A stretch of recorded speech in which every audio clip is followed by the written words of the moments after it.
At the office conference room, my boss tried to trap me with a fake non-compete and threatened to destroy my career if I didn't sign in front of everyone.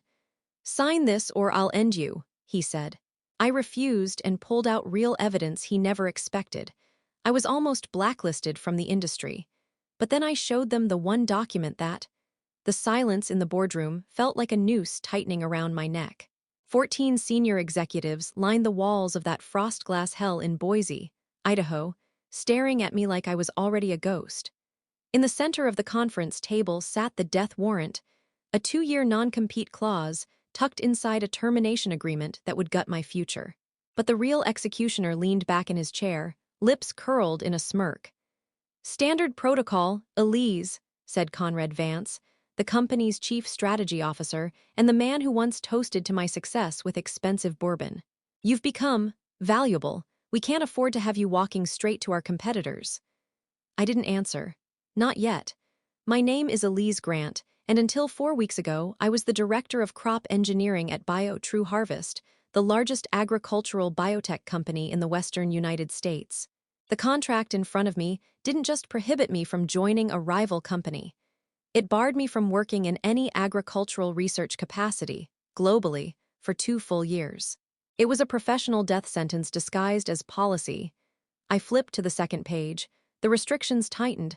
No publication rights, no speaking engagements, no patents in my name. My hands shook, but not from fear. "This isn't protection," I said flatly. "This is intellectual imprisonment." Vance didn't flinch. "You're emotional." "You stole my research," I snapped. The air went still. He glanced to his left, to Ivy Rhodes, the company's legal counsel, who'd been silent up until now. Her eyes stayed glued to her iPad. "I developed the drought-resistant rice hybrid that landed us the $180 million USDA contract. I ran the test fields in Arizona myself. I have time-stamped documentation of every formula update. And we appreciate your work," he said calmly. "But it was done under our roof. With our funding." I stared him down, forcing myself not to look away. This man once claimed I was the future of True Harvest. Now, I was just a threat to be neutralized. "You know what happened to Ava Dempsey," he added, voice dropping to a cold whisper. "She made things messy when she left. Now she's editing textbooks in Minnesota."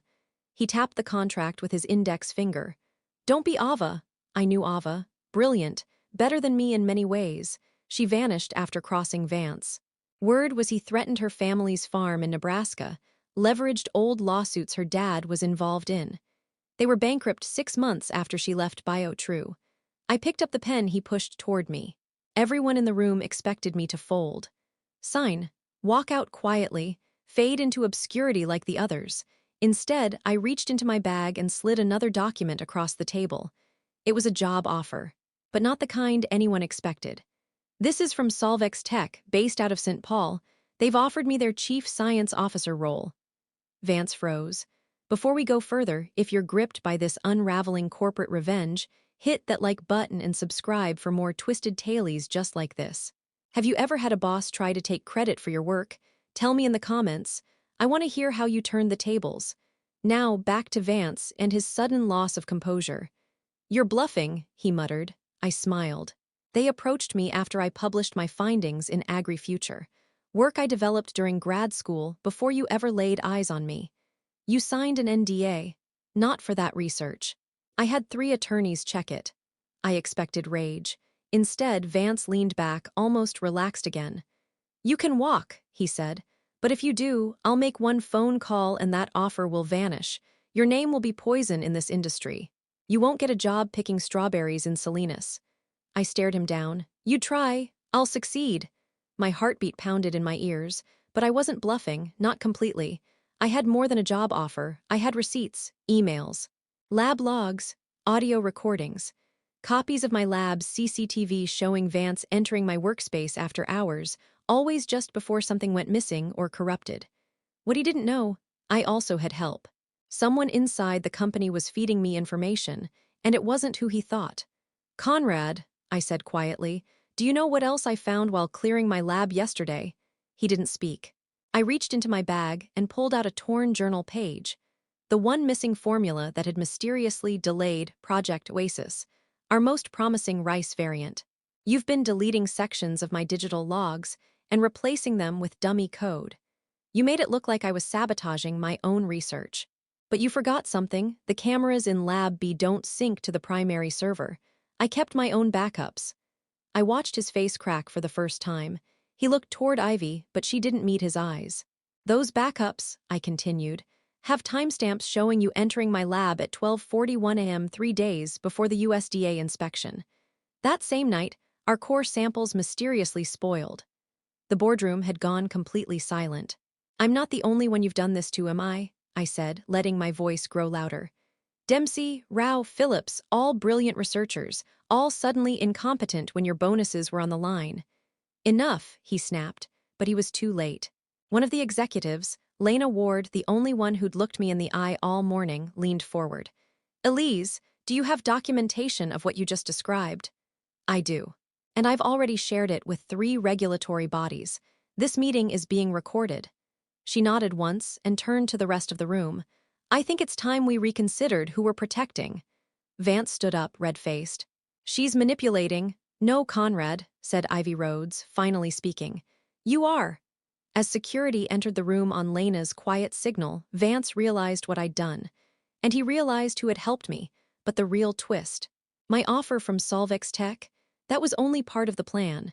I left that boardroom with my heart thundering so loud I could barely hear the security guard walking beside me. Conrad Vance hadn't been fired. Not yet. But the board had placed him under internal review, and Lena Ward had instructed legal to freeze his communications access. Still, I knew him too well. He wouldn't wait for a verdict. He'd retaliate first. As soon as the elevator doors closed, I pulled out my phone and texted a single word to a private number. Now. It took less than 30 seconds to get a reply, already in place. You're covered. The sender, Logan Mirza. Truth was, he'd been quietly feeding me internal access logs, surveillance timestamp discrepancies, and metadata from Vance's edited presentation files for weeks. My phone buzzed again. Logan, heads up. Vance accessed an untraceable IP 12 minutes ago. Likely trying to delete something. I tapped a response, doesn't matter, I copied everything last night. Logan replied with a thumbs-up emoji, then added, also, he's not working alone. My blood chilled. I paused outside the building, watching the reflection of the cloudy Idaho sky shift in the mirror glass tower I just walked out of. Who else was involved? I thought back. The quiet ones in meetings.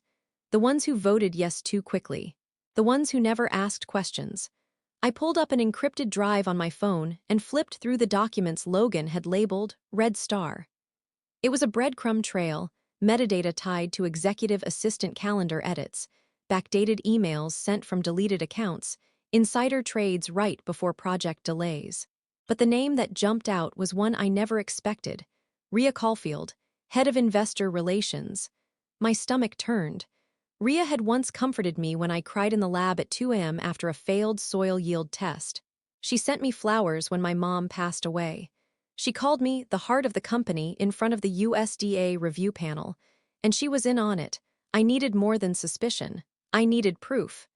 I didn't go home that night. Instead, I met Logan at a greasy diner off I-84, one of those 24/7 joints where the waitress calls everyone hun. And the Wi-Fi never works unless you know the router password written on the underside of a napkin dispenser. He slid into the booth with a laptop, black hoodie, and a duffel bag full of drives. She's clean on the surface, he said, but I found something weird. A private Slack channel, hidden. Access through a dummy account tied to Rhea's company credentials. He turned the screen toward me.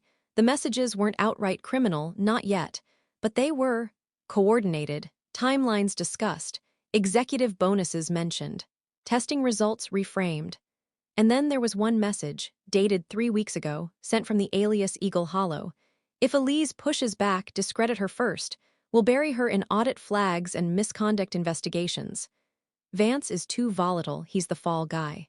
She'll never see it coming. I stared at the screen, my stomach sinking. She's framing him, I whispered. Logan nodded grimly. And using him to take the heat. Once he's gone, she keeps the shadow pipeline intact. Recruits another rising star to milk for innovation. The plan had never been just to silence me. It was to recycle me, just like Ava Dempsey, just like Rao. Just like everyone else who had promising ideas and no power to protect them. This is a pattern, I muttered. Yeah, and it gets worse. Logan clicked over to a heat map of internal file transfers over the last 6 months. A pulsing red trail linked high-level lab results, mine, to offshore servers registered in the Cayman Islands. They were selling the tech. Early, pre-patent, my tech. We have to go public, I said. Press, whistleblower files. Regulators. Slow down, Logan warned. Not yet, you need more than outrage, you need leverage. My brain raced. I needed an ally on the inside, someone Rhea still trusted. Someone who could get me access to whatever final piece she was hiding. And I knew exactly who that was. Her protege, Mason Wexler. Mid-30s, polished, always carried 2 phones and drank sparkling water like it was a personality. Rhea had plucked him out of a finance internship and made him her right hand. Most people dismissed him as a pretty face, but I remembered one weird conversation we'd had in the elevator. I know she's not what she pretends to be, he'd whispered, just before the doors opened. But you've got to learn to pick your timing if you want to survive. I hadn't understood him then. I did now. The next morning, I intercepted Mason in the lobby under the pretense of returning his misplaced security badge, which I'd cloned courtesy of Logan. He looked surprised, cautious. I need 5 minutes, I said. No tricks. He glanced toward the cameras, then toward the elevators. 3rd floor file room, 20 minutes. If you're late, I'm gone. In that dim file room with its buzzing fluorescent lights, Mason folded his arms and waited. Why now? He asked. Because Rhea's about to feed you to the wolves next. I handed him a flash drive. This shows every document she transferred under your login. She's building the breadcrumbs toward you. He paled. She's laundering tech, I added. And Vance, he's not the big bad, just the idiot she let get sloppy. Mason didn't speak for a long moment, then he exhaled. What do you want? Her access codes. She has a private archive, not on the cloud. I need to see what's in it. He hesitated. You want to blow this up. I want to burn it down so no one else gets used like this again. He handed me his keycard. You have 1 hour before the access logs get flagged. Use a dummy terminal. With Logan's help, I used Mason's credentials to access Rhea's offline archive. What we found made the rest look like child's play. Not just research theft, but email chains between Rhea and international buyers, biotech investors from Singapore, Dubai, Zurich, all requesting early copies of drought-resilient genetic profiles. They were selling food stability like a stock market bet. And the kicker, there was a contract draft for my hybrid strain, labeled EG Variant 4.1. Dated 2 months ago, I hadn't even finished developing it. They were pre-selling future innovations on the assumption that they could keep exploiting scientists like me indefinitely. I sent it all anonymously to Lena Ward, Valencia at USDA, and a contact Logan had at the SEC. Then we waited. Less than 24 hours later, Rhea Caulfield was placed on administrative leave. But the storm had only begun, because Conrad Vance wasn't going down quietly, and I had just burned down the only bridge he had left. The next 36 hours felt like being caught in a riptide, not drowning yet, but pulled so deep that escape felt impossible. Conrad Vance went radio silent the morning after Rhea was suspended. That alone was a warning. When a man like Vance stops talking, it's because he's plotting. Sure enough, by mid-afternoon, legal at BioTrue Harvest sent me a formal notice of investigation. Breach of contract, unauthorized access to internal systems, violation of proprietary confidentiality terms, all of it painted to sound criminal. And the kicker, they CC'd every major agricultural board member in the Western region. A preemptive strike meant to poison the well before I could control the narrative. They were playing for blood, but I was ready. Logan helped me scrub and encrypt every trail leading back to Mason. Then we initiated Phase 3. I called a press conference, not through the company, through an NGO, Future Harvest International, an advocacy group Logan had connected me with 3 months prior. I'd started feeding them documents the day I realized Vance had cloned my research credit onto his patent applications. And now they were ready to go public. The story broke on a Monday morning, front page of the Seattle Observer, and syndicated in 6 other regional outlets within the hour. Whistleblower exposes corporate sabotage and international data laundering at True Harvest. The article cited sources, timelines, even quoted messages from the fake Slack channels. And then it dropped the name. Sources implicate Conrad Vance, Chief Strategy Officer, and Rhea Caulfield, Head of Investor Relations, in coordinating unauthorized export of proprietary agricultural technologies ahead of patent filings. The fallout was immediate. True Harvest stock froze in the first hour. 3 board members resigned by noon. The USDA launched a formal audit by 3 p.m. Rhea's lawyer issued a generic denial, but the writing was on the wall. Still, Conrad didn't flinch, not publicly. Then Logan sent me a link at midnight, a Reddit thread, titled, "I was a fall guy for True Harvest, AMA." It was Vance, using a burner account, posting cryptic messages implying that he was the real whistleblower and that I was the mastermind behind the black market tech sales. That I'd faked the Slack messages, that I'd bribed executives, that I had intimate connections with foreign investors. It was unhinged, but dangerous, because mixed in with the lies were just enough truths to make it confusing. "This is how he survives," Logan said grimly, reading the thread with me at 2 a.m. "He muddies the water until no one knows who the real villain is." I didn't sleep that night. Instead, I reread every document we had, every log, every digital footprint that could be traced, and I found something, a license, buried inside a subfolder of a dummy server that Vance had used for international investor correspondence. It was a software license, registered to a shell company. The software, Backdatit Pro, a document manipulation tool used to falsify timestamps and metadata on file records. And it was registered to a PO box in Boise, under the name Elijah Grant. My brother's name. Vance had tried to frame my dead brother. I hadn't spoken about Elijah in years. He'd died in a farming accident when we were teenagers. But I'd once told Vance about him over drinks during a company retreat. About how I still used his name as part of my passwords. How he was the reason I went into agri-tech in the first place. Vance had remembered. And now he was using Elijah to fabricate a narrative that I was operating under an alias, ghosting my work through shell firms.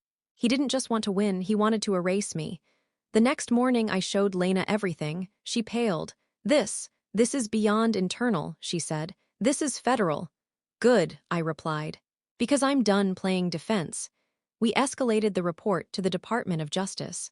The NGO that had backed my press release pushed for whistleblower protection. And we made our move public.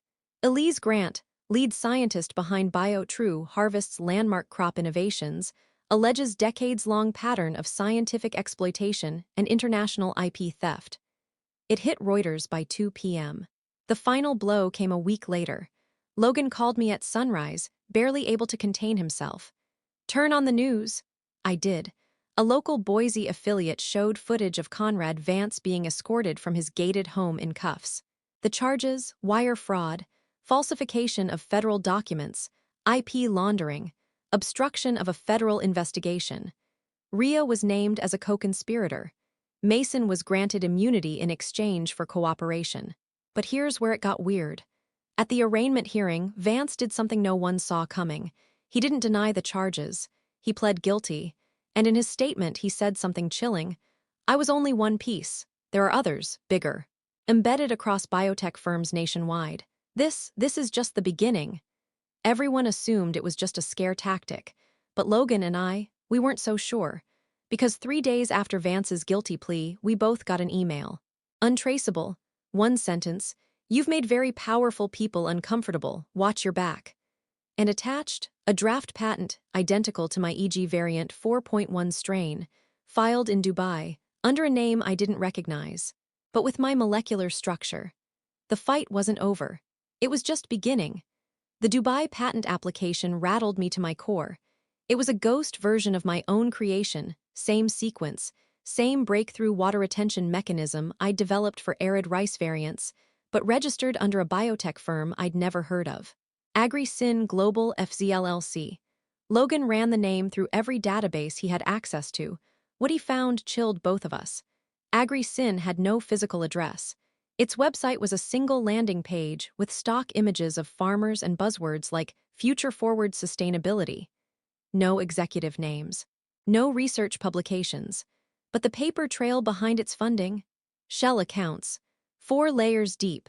Ultimately traced back to a private equity group based in Cyprus, one that had quietly acquired minority stakes in over 9 agricultural biotech companies worldwide in the past 5 years, including True Harvest.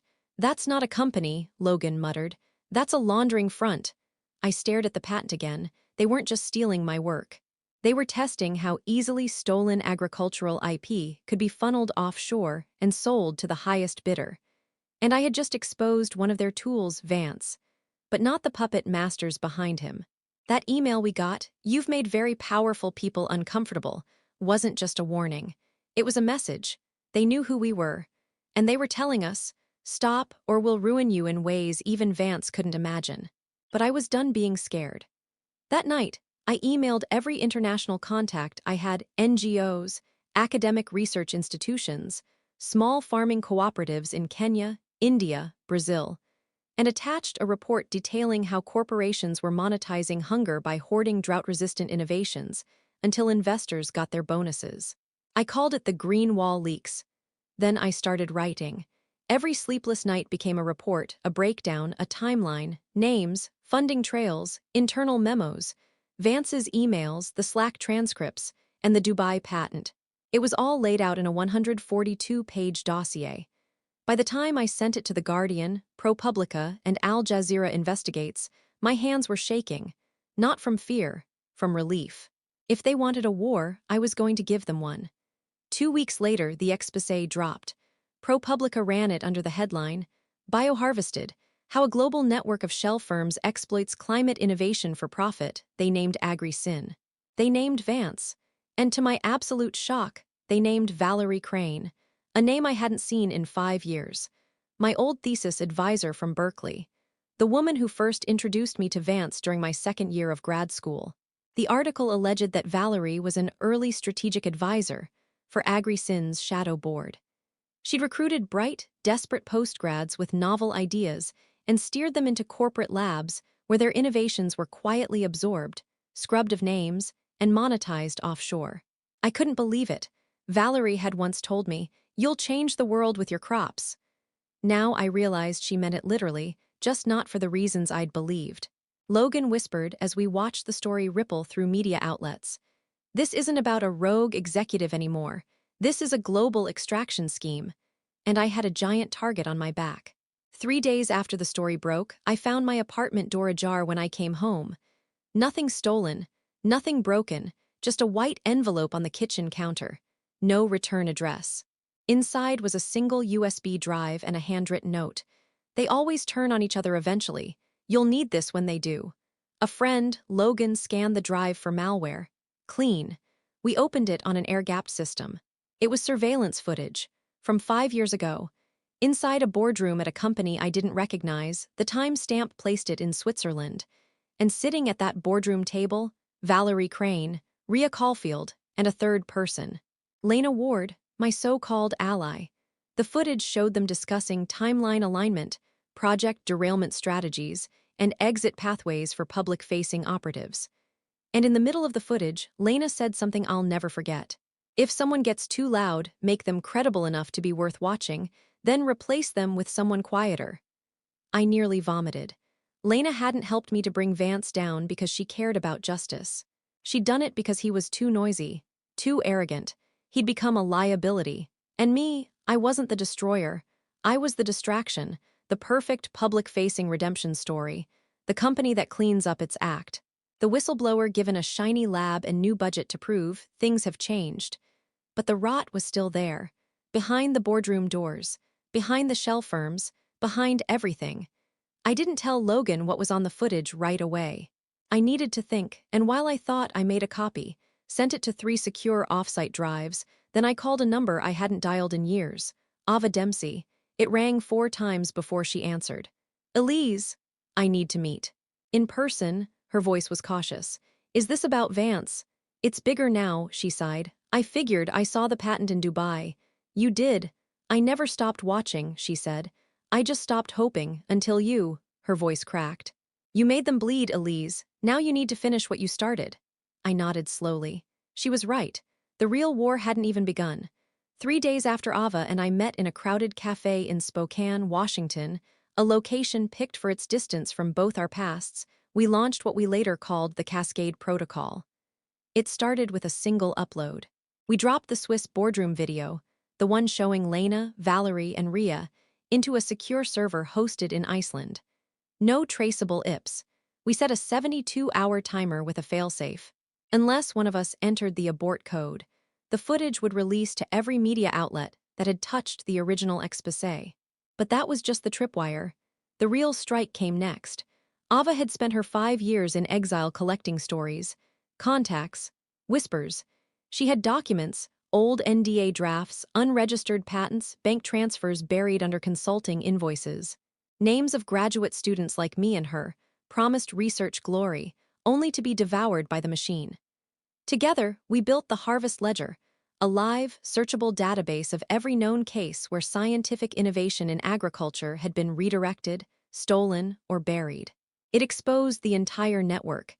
AgriSyn wasn't just a shell firm. It was one of 11, each tied to investment funds spread across Dubai, Switzerland, Singapore, and parts of South America. Some were directly linked to global food conglomerates. Others funneled innovation into defense contractors who used crop yields as leverage for stability interventions in drought-prone regions. Innovation wasn't the goal. Control was. Food had become a currency, and people like me, we were the mint, creating it, only to be robbed blind. We gave the world 7 days to digest the ledger, then we dropped the final phase, a live stream. Logan, Ava, and I, along with 6 other researchers from different countries, stepped onto a virtual stage hosted by an independent transparency collective out of Toronto. No filters, no corporations, no editing. We told our stories, we showed our documents, we showed our faces. I watched 180,000 people tune in live. By morning, it was 2.3 million. By the end of the week, 11 CEOs had stepped down. 4 companies had trading halted. The SEC launched a multinational task force. 2 biotech patents were suspended for investigation. And Lena Ward, she resigned. Not quietly, though. She released a press statement blaming radicalized rogue elements for endangering the stability of agricultural markets. I didn't respond, because I didn't need to. She'd already lost. Valerie Crane was subpoenaed. Her legal team tried to claim deepfakes, then tried to erase the Swiss shell company, but the video was real. The paper trail was real, and the world had stopped buying their denials. But just as the tide turned, another message came. Another anonymous email. "This doesn't end with them. You've disrupted global systems. We are watching." Attached was a photo of me leaving Ava's apartment, taken from across the street. The angle was military grade. Logan and I froze. This wasn't some goon with a zoom lens. This was surveillance. "They're not going to fight you in the press anymore," he said quietly. "They're going to fight dirty." I packed a go-bag that night. So did Ava. So did Logan. We stopped using public Wi-Fi, got burner phones, moved between safe houses. But we didn't stop, because the fallout had already begun to reshape the landscape. Countries started passing new transparency laws about agricultural patents. Small labs that had been silenced for years were suddenly receiving grant funding. Food innovation conferences were now under media scrutiny. And most importantly, farmers in Mali, Peru, and parts of Oklahoma started receiving the open-source version of my EG variant 4.1. We'd open-sourced it during the live stream. The formula that everyone had tried to own, I gave it away. For free, anyone could grow it. Anyone could replicate it. That was the kill shot. Because once the formula belonged to the people, no shell company could patent it again. They couldn't profit off starvation anymore. They couldn't hold food hostage. They couldn't use us. A month later, sitting in a reclaimed research center outside Flagstaff, Arizona, surrounded by a new generation of young, skeptical, brilliant scientists, I finally let myself exhale. I wasn't hiding anymore. I was rebuilding. I looked at the wall where we'd pinned photographs of every stolen innovation we'd helped return to the world. And in the center was a photo of my family's dried-up farm. Next to it, a satellite shot, now green with thriving rice crops. Not because someone made a profit, but because someone refused to stay silent. That someone was me, Elise Grant, the girl they underestimated. the woman they tried to bury, and the reason they'll never get away with it again.